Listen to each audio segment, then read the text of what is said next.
عمرك شفت حوض يخليك تحس إنك واقف قدام غابة حقيقية؟ بصوا بقى على السكيب دوت شغل هندسة بصرية على أعلى مستوى. الصخور الحمراء مع البازلت الأسود عاملين تباين يخلي أي زرع يبان كأنه لوحة فنية. موزعين الصخور على شكل مثلثات عشان تدي توازن للعين، تدي إحساس طبيعي إنك في نهر أو غابة.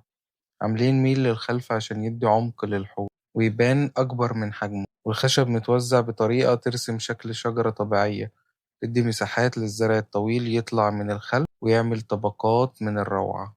الاسكيب ده مناسب لحوض 90 سنتي ومتر أو حتى متر وعشرين بسهولة جدا، ويديك مساحة تلعب بالزرع وتضيف أسماك حركتها تبين الجمال التصميم. كمان الخشب الرفيع اللي طالع لفوق ده بيزود الإحساس بالحياة والبرية كأنك جوه غابة فعلا.